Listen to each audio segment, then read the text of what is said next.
Hey everyone, I'm Stephanie Claremont, registered dietitian at the Claremont Digestive Clinic, and this is Foods That Feel Good. Today we are going to cook a simple beef burger from the IBS Master Plan Cookbook.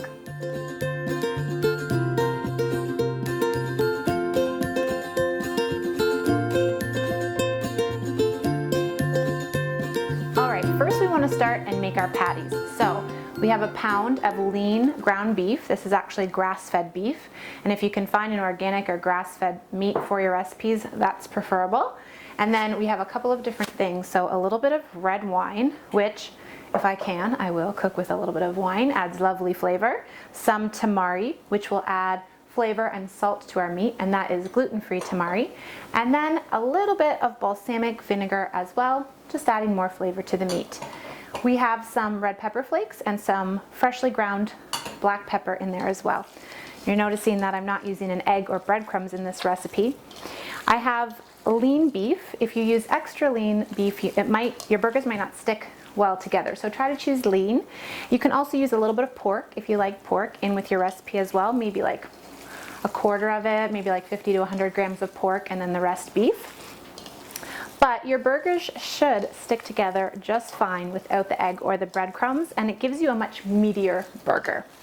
So once you mix all your ingredients together, just portion your patties out first into 4. I usually put my fingers in there and break up the meat into 4 separate pieces so that my burgers are fairly the same size, and that's so when I cook them, they cook at the same speed. So I don't have burgers that are half done and burgers that are ready to eat.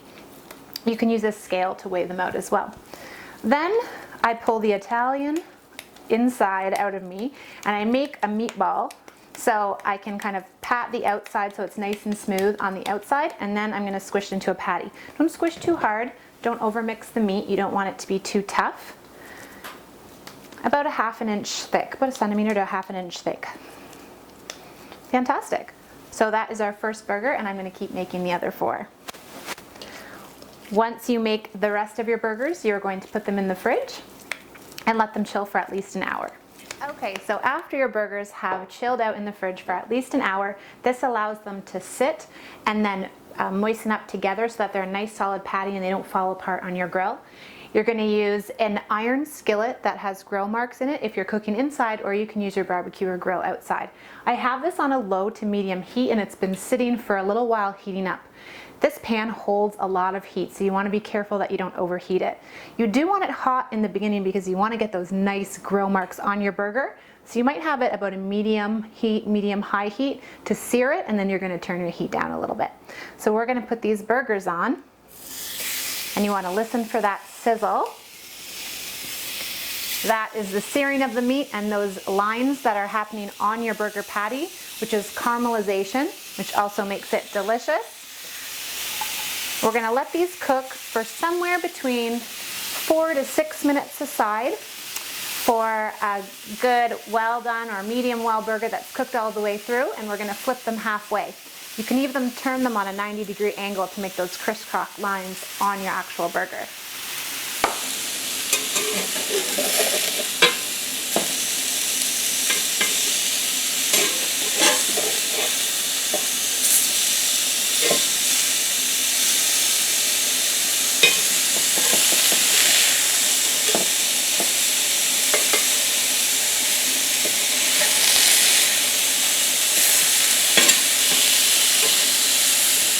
Once your burgers have been cooking for about 6 to 10 minutes, depending on their thickness and their size, they're going to be ready to eat.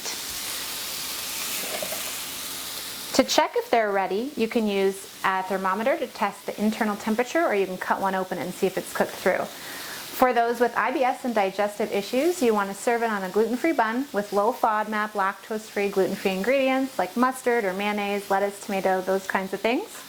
And that's it. For more tips and recipes, please visit my website at stephanieclaremont.com. Much love and good eating.